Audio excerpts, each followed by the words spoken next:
Our neighbor Mars fascinates us. It's a planet that is similar to Earth, but with some big differences. Mars is rusty, dusty, frigid, and frozen. It ain't the kind of place you want to raise your kids. Past missions suggest that Mars was once a very different world. The Mars we see today has completely changed from the Mars of a few billion years ago. If I had a time machine to visit Mars in the past, I would go in an instant. Without a time machine to explore ancient Mars, we employ a team of high-tech robot investigators. We've got an entire fleet of robotic spacecraft exploring the planet. Working together, they dig into Mars's past to answer the ultimate question: did Mars once have life?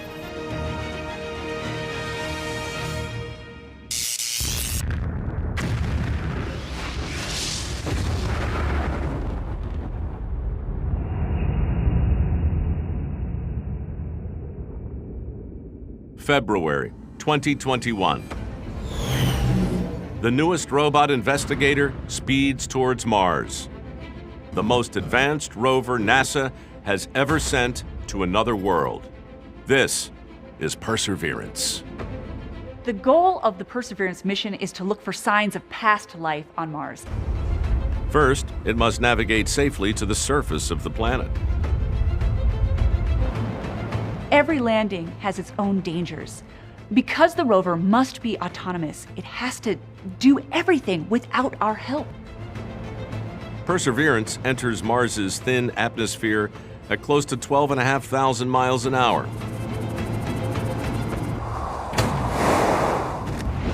And deploys a parachute.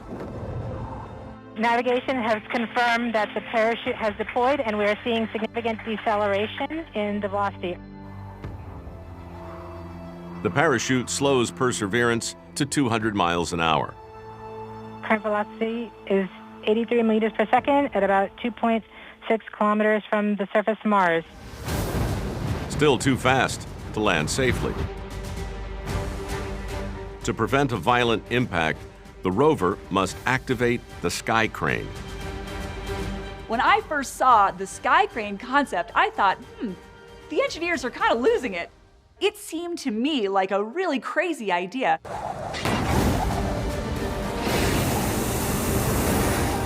Perseverance activates its jetpack.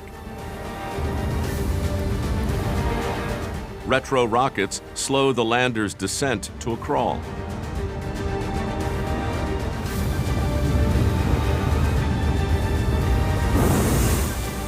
Then, 66 feet above the surface, the sky crane uses cables to gently lower the rover to the ground. Tango Delta. Touchdown confirmed. Perseverance safely on the surface of Mars, ready to begin seeking the signs of past life.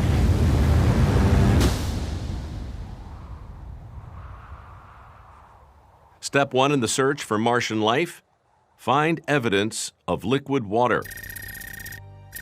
A good place to start is the 28-mile-wide Jezero crater. Perseverance has landed in a crater called Jezero, and this looks like a place where there was liquid water in its past. And the reason we think this is because there's this beautiful delta deposit right in the middle. Perseverance turns its high-resolution cameras onto a cliffside in the crater and discovers giant 5-foot boulders near the top. A clue to how they got there may come from the first probes to visit Mars. One of the very first things we noticed about Mars when we first sent probes there with Mariner and Viking was that there were these huge channels on the surface of Mars. Looking at these enormous landforms, we realized that in some places on Mars, there may have been enormous floods, bigger than almost anything we'd ever seen on Earth. Flash floods on Earth cause similar rock formations to those found in Jezero crater, suggesting that powerful, fast-moving torrents carried the giant rocks found by Perseverance and dumped them at the top of the cliff.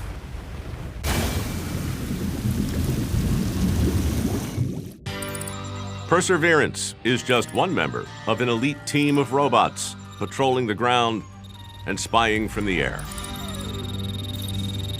The Mars Atmospheric and Volatile Evolution Orbiter, or MAVEN, investigates Mars's atmosphere. MAVEN smells really good. It smells the Martian atmosphere. It tells us what the Martian atmosphere is made of all across the planet. Then there's the Mars Reconnaissance Orbiter. As its name suggests, an orbiting spacecraft that images the surface of Mars. The MRO's high-resolution cameras can identify surface features as small as a kitchen table. And joining the orbital crew, the European Space Agency's Mars Express. With its ground-penetrating radar, it searches for evidence of subsurface water. And on the Martian surface, a group of high-tech landers take a closer look, including the team's quake specialist, InSight. This lander probes deep beneath the surface to discover how Mars's interior shapes the planet over time. The InSight lander on Mars has a really simple concept. You land a spacecraft on the surface anywhere on Mars and then just listen for Mars quakes. And 300 miles south of InSight, veteran rover Curiosity is exploring the Gale crater. The mission goal for Curiosity is to look for habitability, and so that's environments in which life as we currently understand it could exist. Curiosity searches for evidence of calmer, more permanent water in Mars's past. Investigating layers of rock at the base of Mount Sharp, a 3-mile-high mountain in the middle of the crater. The rock layers start way up at the top of Mount Sharp, and they move progressively downward, and basically we're going backwards in time till we get to the very bottom. And the very bottom is actually really old. Mount Sharp was built over millions of years, layer by layer. The rocks at the base of the mountain date to 3.5 billion years ago. These rocks are made up of very fine layers and could only have been formed in calm water. These sedimentary layers were formed when Gale Crater was a lake, and sediment settles out and you get these beautiful layers. Curiosity explores more of Gale Crater and discovers rounded pebbles like those we find on Earth. When you see a rounded pebble on Earth, you know that that got rounded in a river channel. Some of them used to be angular, but their angles all got knocked off by being rolled and rounded and moved by water. So we're very excited when we see rounded pebbles on Mars. The rock layers and rounded pebbles tell us that over 3 billion years ago, Gale Crater was a lake fed by rivers. It was so exciting to understand liquid water in the context of Gale Crater, where Curiosity is. And that's just because what we see there is this long-lasting freshwater lake. And that's not like anything else we've seen on Mars before. Imagine standing on the edge and looking out at this big, beautiful blue lake shining in the distance. What if there were just a whole array of craters filled with water off in the distance? It would be so beautiful. And a good place for life to evolve. Mars was a nice place. It was probably more like Earth is now, so it wouldn't surprise me if it supported life. We're talking microbial life. We're not talking, Marvin the Martian or anything like that, but life still is life. Any water Mars once had is now long gone.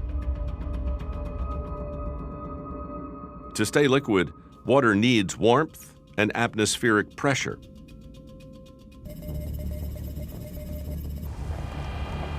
While robot team members Curiosity and Perseverance work the Martian surface, 8 probes orbit the planet, searching for clues about Mars's ancient wet history.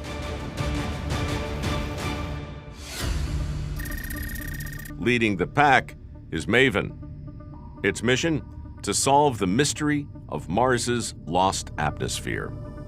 Today, the atmosphere of Mars is incredibly thin. It's only about 1% the atmospheric pressure here on Earth. The weight of gas in an atmosphere pressing down creates pressure. And that pressure dictates at what temperature liquids boil.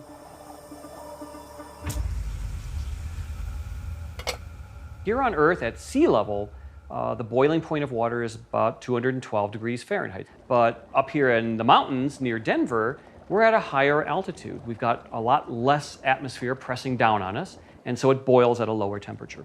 Let's put a thermometer in here. There's 200 even right there. And that's a lot cooler boiling temperature than at sea level. Now, if you go to even higher altitudes, at 100,000 feet here on the Earth, the air pressure is about what it is on the surface of Mars. And on the surface of Mars, water will boil effectively ambient temperature. We wouldn't have to heat it at all. You just put a glass of water on the surface of Mars, and it'll boil and disappear away. But the planet's surface tells us that dry Mars was very different in the past. When you see things like river channels that probably took millions of years to carve, that gives you an idea that the atmosphere was once very, very different. It had to be thick to allow liquid water to exist on the surface. To investigate what happened to that thick Martian atmosphere, MAVEN swings into action. One of the main objectives of the MAVEN mission was to measure argon on Mars. There are slightly different kinds of argon. We call these isotopes. And basically it means that there's just an extra neutron in the nucleus. So there's one type of argon that's just a little bit heavier than the other type, just by one neutron, not by much. High up in the atmosphere, MAVEN tag teams with Curiosity down on the surface. They measure the amount of light and heavy argon. Now, what's special about argon? Well, argon is not very reactive. It doesn't really get involved in a lot of chemistry. It's not really absorbed by rocks, doesn't change much. Once it's emitted, it kind of hangs around. And that makes it very valuable because it means it stays in pretty much its pristine, pure form through the history of the planet. When the researchers back on Earth compare the readings from the two Martian robots, something doesn't add up. With Curiosity on the surface, we see a certain ratio of heavy to light argon. And we expect that same ratio to exist up in the atmosphere. But with MAVEN, we see a different ratio. We see far less of the light argon than we do down on the surface. So something is messing with that ratio. The only thing we can think of that can mess with the ratio of argon is the solar wind from the sun.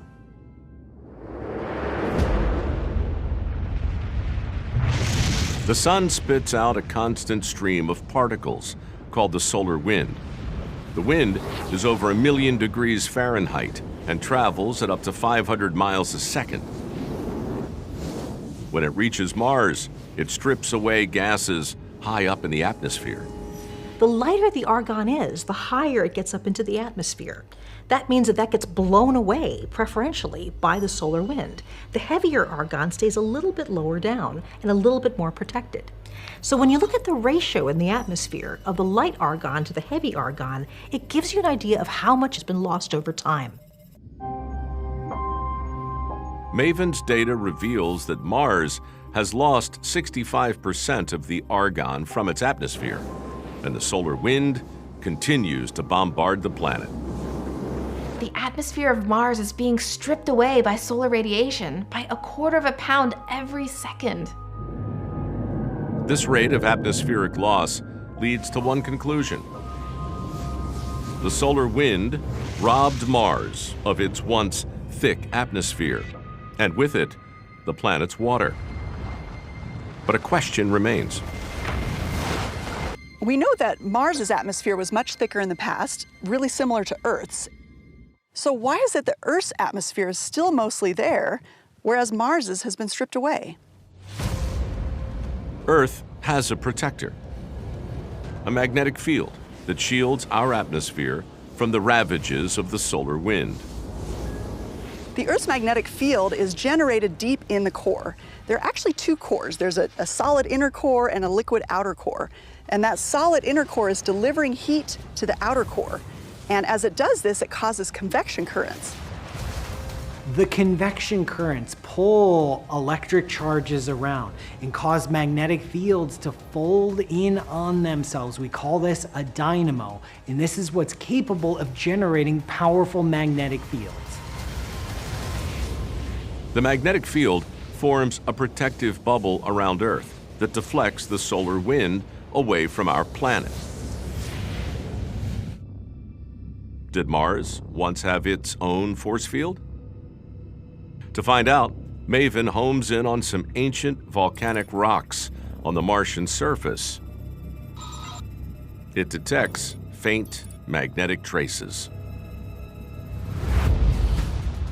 Martian rocks, typically in the form of lava, become magnetic when the iron particles in the rocks become aligned with the magnetic field that's active at the time, and then as the rock cools, those things get frozen in place. That sort of freezes a magnetic field into place. What that tells us that these volcanic materials were erupted at a time where there was a magnetic field present on Mars.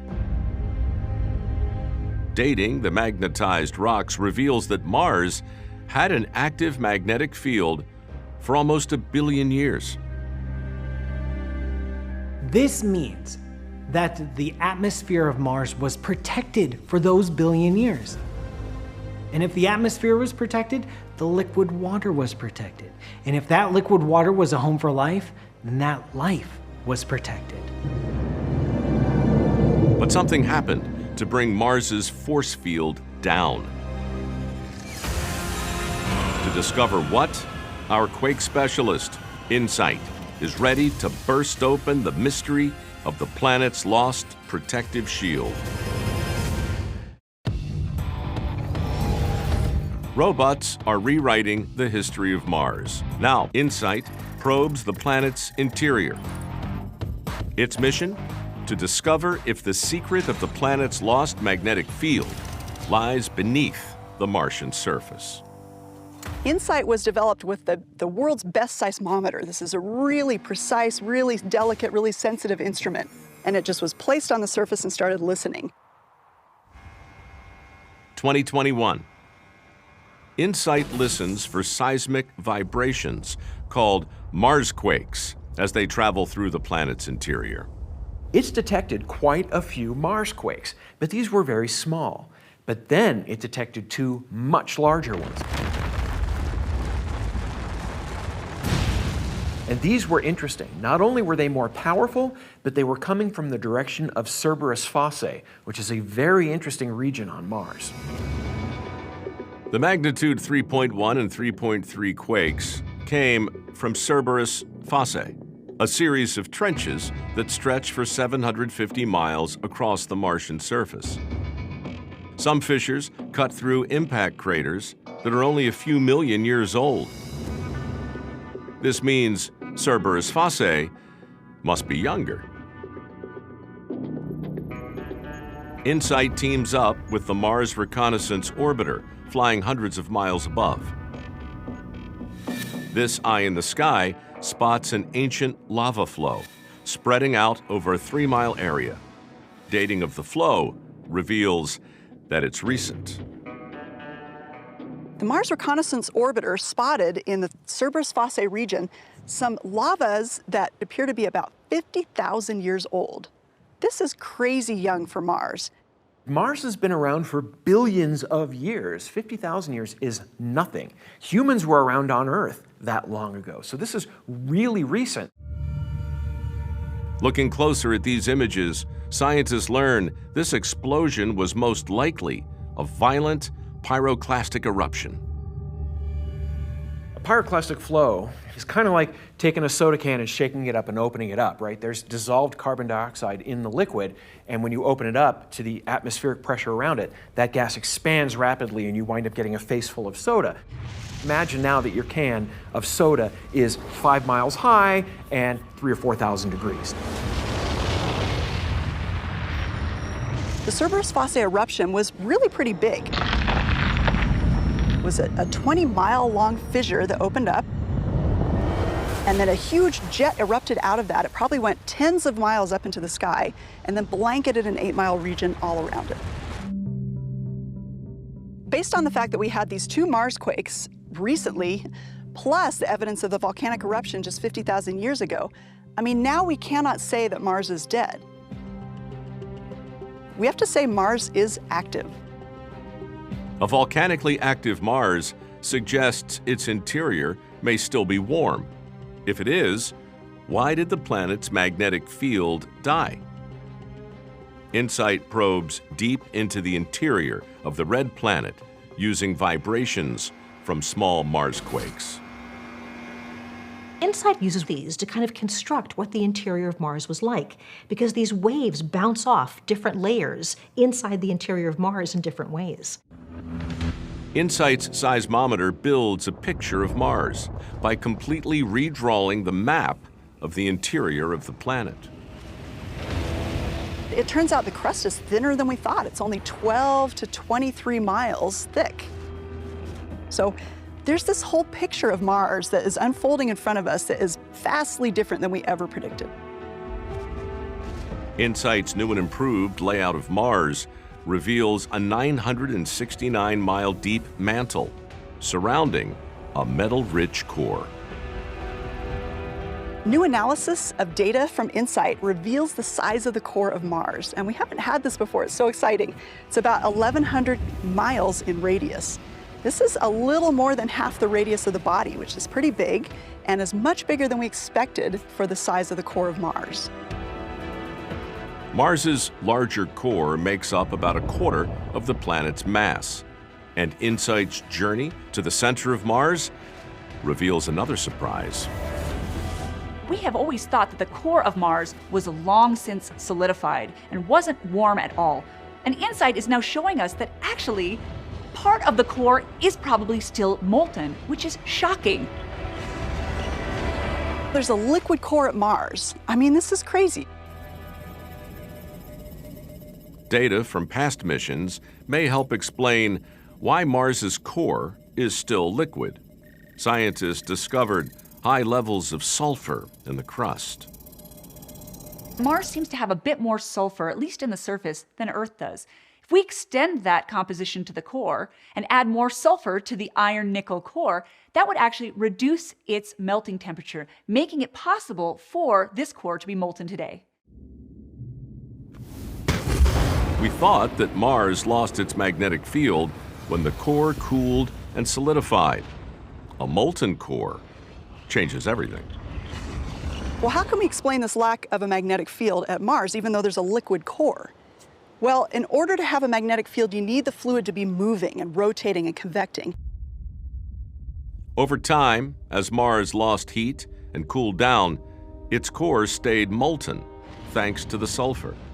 But with less heat, there was not enough energy to power the churning convection of liquid metal that creates an electric current. The convection in that core would have slowed down to the point where no magnetic field would be generated. 3.7 billion years ago, Mars's magnetic shield dies. The solar wind's relentless attack strips the planet of its atmosphere. As the atmosphere disappears, water on the surface gradually boils away. Since the first probe visited Mars in 1971, 16 missions have investigated the red planet from orbit, while 10 landers have explored the surface. They've revealed Mars may still be an active planet, one that once had the right conditions for life. Mars used to be thought of as this dry, arid, inhospitable environment. And thanks to the recent Mars missions, we know now that it could have sustained life. Could there be any ancient Martian water left hidden inside the planet today? MAVEN investigates by analyzing Mars's atmosphere for one of water's components, hydrogen. The MAVEN mission is looking at hydrogen that's currently in the Mars atmosphere. This is a really important thing to study. The gas is produced when the solar wind slams into Mars's thin atmosphere and smashes apart molecules of water into hydrogen and oxygen. Hydrogen molecules come in two forms: light, regular hydrogen, and the heavier deuterium. The ratio of the different types tells us about the history of water on the red planet. It turns out that it's much easier to lose the lighter version because gravity just can't hold on to something that's light as easily as a heavier thing. So we expect that as time goes on, we'll have less and less light hydrogen and more heavy hydrogen. So if we can measure the outflow of hydrogen from the Martian atmosphere today, and specifically whether that's light or heavy hydrogen, we can start to get some kind of idea about how much water has been lost from Mars, and therefore how much might still be there today. 2021, scientists at Caltech analyzed data from Mars's rovers and orbiters to discover the ratio of deuterium to hydrogen in the atmosphere. They find less of the heavy hydrogen than expected. If Mars had lost a lot of its original water out into outer space, we'd expect to find lots of heavy hydrogen left behind in the atmosphere. But in fact, what we found was that the ratio told us that Mars didn't lose much of its water upwards, and so maybe the water went downwards. Where is Mars's water hiding? Some scientists think it could be stashed away in the Martian rocks. When we look at a rock, we often think this is a really dry thing. There's no water in there. But in fact, there's often a lot of water in rocks, and it's because it's bound up in minerals. We're familiar with this process on our own planet. But here on Earth, that water is released when our rocks are recycled through plate tectonics. On Earth, when we lock up water into minerals, then those rocks actually participate in the rock cycle, which means that they're going to be buried by all the active tectonics happening on Earth. And they get transported into the mantle where they get heated up. The water is liberated from the mineral structure, and it gets sent up, usually through volcanism, back up into the atmosphere.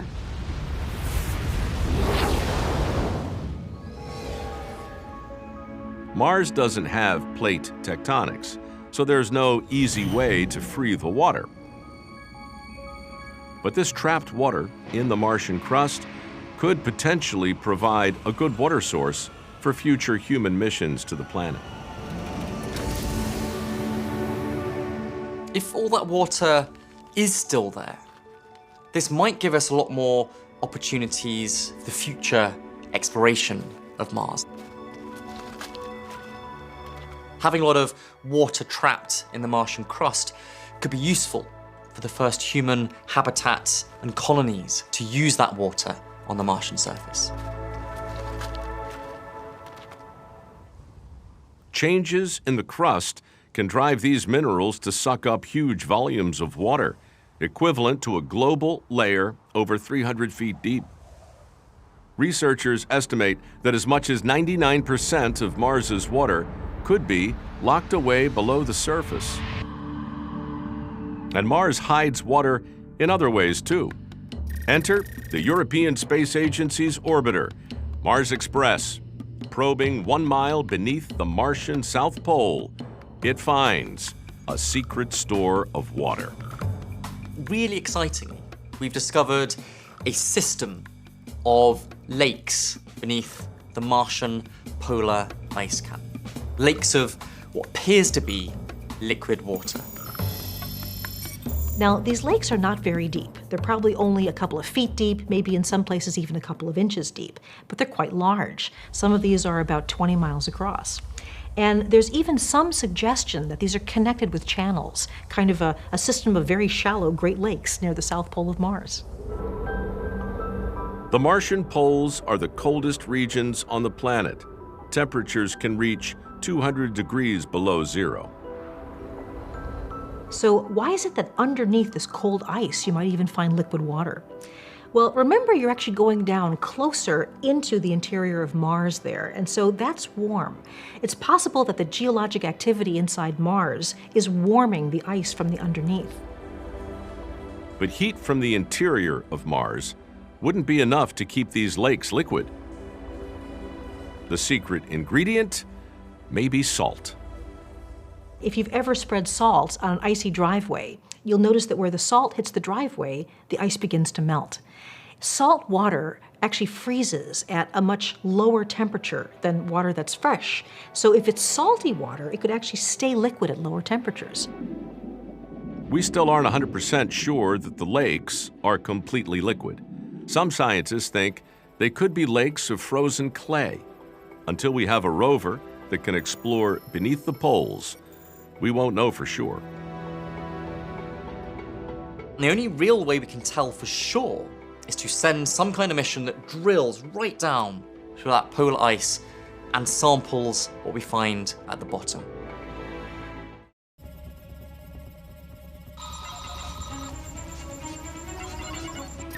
Veteran crew member Curiosity explores the Gale crater. The rover's mission? To find evidence of whether Mars could have supported life. Los Alamos National Laboratory. Principal investigator of Curiosity's ChemCam, Nina Lanza, works closely with the rover patrolling Mars, 34 million miles away. In many ways, Curiosity is like my first child. We had to take such good care of her while she was still here on Earth. But like all children, she had to forge her own path. And so we had to send her on her way to discover new things on Mars by herself.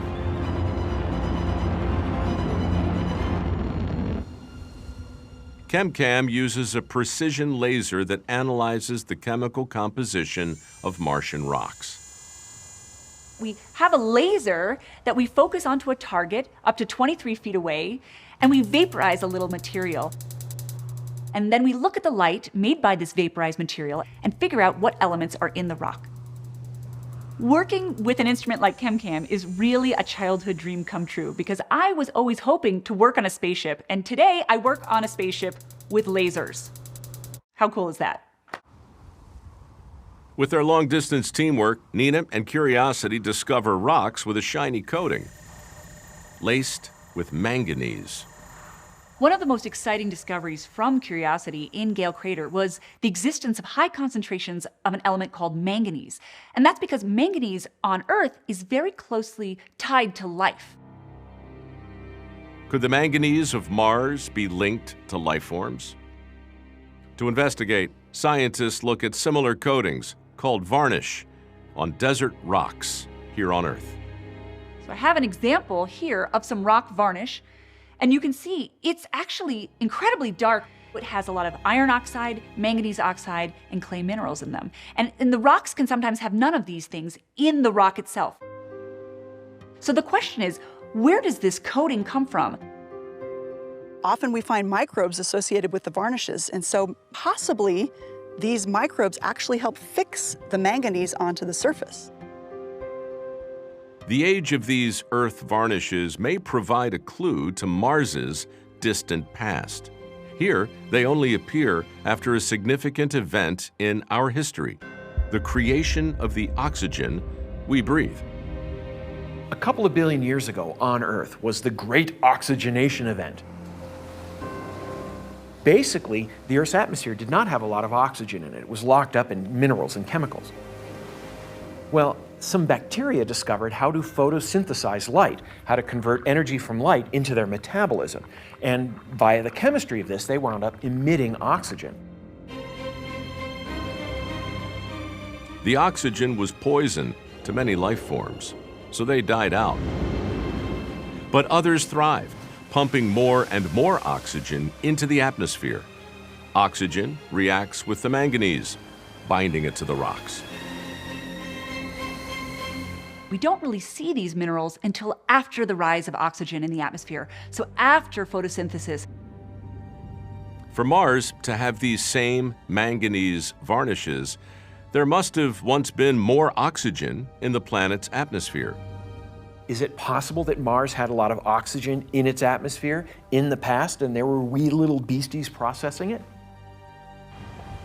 And so the search continues, and Curiosity uses another piece of equipment to sniff out traces of past Martian life. One of the key instruments aboard Curiosity is a piece of lab kit called a gas chromatography mass spectrometer, or GCMS. And all this really is, in essence, is like a very sensitive electronic nose. Curiosity digs up some Martian soil and heats it in its portable chem lab. Like a robotic bloodhound, it sniffs the vaporized dirt and picks up the faint smell of a rare molecular compound. What Curiosity discovered was a compound called thiophene.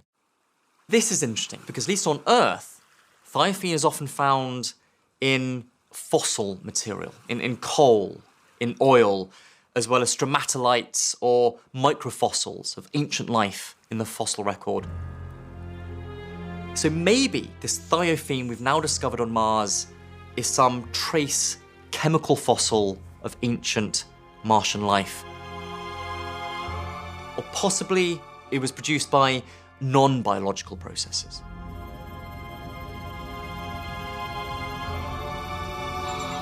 Curiosity is knocking on the door of finding the evidence for life on Mars. We haven't found life, but we've found the interesting bits that are pieces of the puzzle, the organic puzzle of life on Mars. And so it's getting us to that ultimate question, is there or was there ever life on the planet? To help answer that question, scientists bring in pinch hitter Perseverance. The newest member of the crew has the latest tech, tools designed based on lessons from previous missions. Perseverance is so important because it leverages all of the knowledge of the previous rovers, which set the stage for taking samples on the surface of Mars, searching for life, and setting up a place for humans to explore in the future.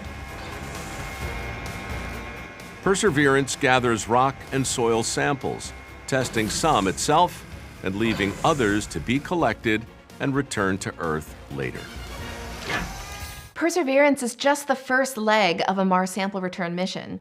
So its job is to collect the samples and deposit them on Mars. Then the Fetch rover will come and pick these samples up and place them carefully in a tray.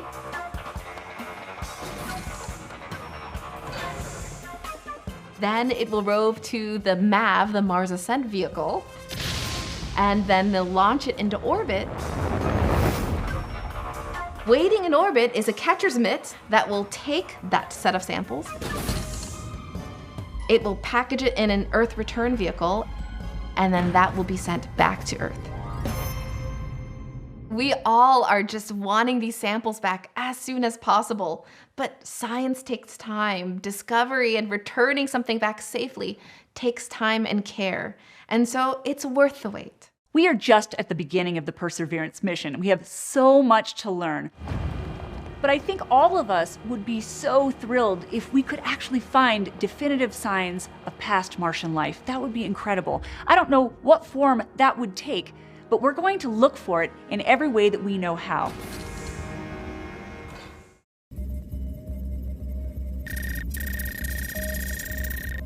In Gale Crater, Curiosity detects a huge surge of methane gas.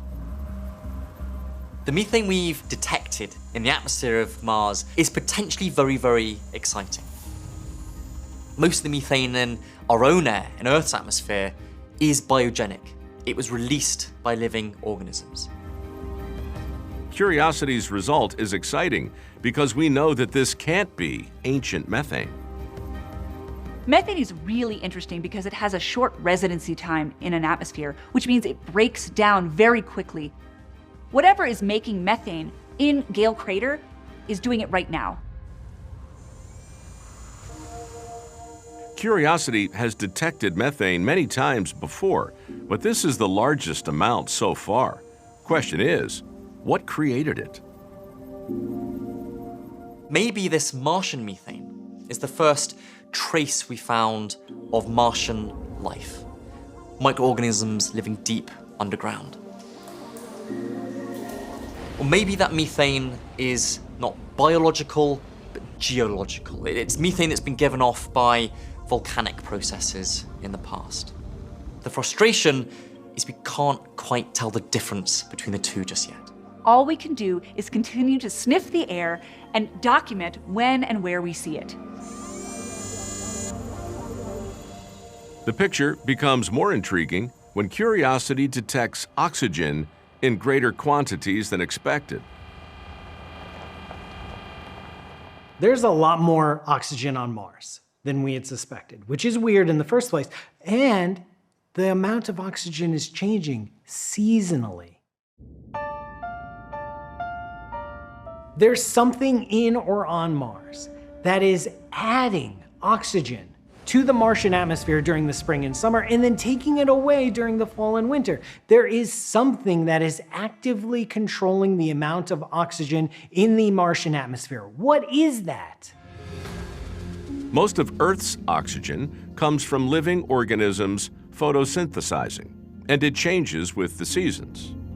We have normal, cyclical, seasonal variations in the amount of oxygen here on Earth because of life. The most land mass on the Earth is located in the northern hemisphere. And so that means that during northern summer, most of the oxygen on Earth is generated. So there's a peak in oxygen during the northern summer. So where is the oxygen on Mars coming from? Oxygen is a known result of life, of photosynthesis. It's a biosignature, it's a sign of life. Is this a sign of life on Mars? The atmospheric changes in oxygen and methane are a fascinating puzzle and a tantalizing hint of life. Life on Mars explaining these changes in methane and oxygen would be incredibly interesting. So it's probably wrong. The answer is probably more boring. And not that chemistry is boring, but it's a little less interesting than life. We Mars scientists, of course, are always very excited about seeing signs of maybe extant life on Mars, but we're going to require really big proof before we feel truly excited that we've made this discovery. The army of robotic explorers continues to rewrite the story of Mars, discovering a once warm, wet world with the potential for life. Now, a new generation of robots, led by Perseverance, will dig deeper into the red planet's troubled past and its frozen present, and maybe hit the mother lode, life itself. With every new mission to Mars, I hope that somebody really is going to find evidence that life either existed there in the past or maybe even still does now. And with all of these missions on many places on this planet, maybe now is the best time to actually answer that question. Whether or not it's likely that Perseverance finds life on Mars, we have set ourselves up for success, and I am so hopeful that we get to finally answer that question, the big question. Are we alone?